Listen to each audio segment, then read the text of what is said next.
ఉంటే కంపెనీలు ఎవడన్నా పట్టుకుపోయాడా? హ్మ్. లేదు కదా! హ్మ్. ఎప్పటికప్పుడు ఆ నిరుద్యోగుల్ని రెచ్చగొట్టడం అనేది నడుస్తానే ఉంది. హ్మ్. ఈళ్ళొస్తే వస్తది. 2014 నుంచి ఎందుకు పోయింది? హ్మ్. అంటే కియా వచ్చింది కదా! మరి ఆ హ్మ్. తర్వాత ఇప్పుడు అదానీ వాళ్ళదొచ్చిందిగా. అవును. అట్లాగే కొప్పర్తొచ్చినాయిగా. హ్మ్. అట్లాగే తిరుపతిలో వచ్చినాయి కదా! హ్మ్. కానీ ప్రచారం చేసుకోలేదు. హ్మ్. అవతల ఉన్నటువంటోడికి ప్రచారం. ఇక్కడ ఏమవుతున్నది?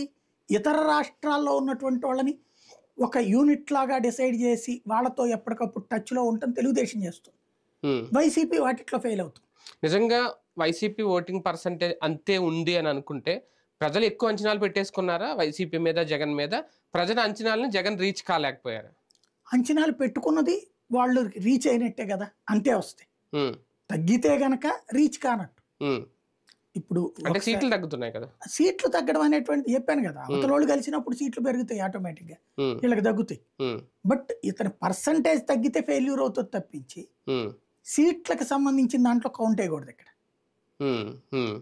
జగన్మోహన్ రెడ్డి గారికి అంటే వైసీపీ అంటే జగన్, జగన్ అంటే వైసీపీ కాబట్టి ఎమ్మెల్యేలనో లేదంటే క్యాండిడేట్‌లనో, అభ్యర్థులనో ఇందులో ఎంతవరకు వాళ్ళ తప్పుల్ని ఎంచొచ్చు? ఎంతవరకు వాళ్ళ లోపాలను చూడొచ్చు?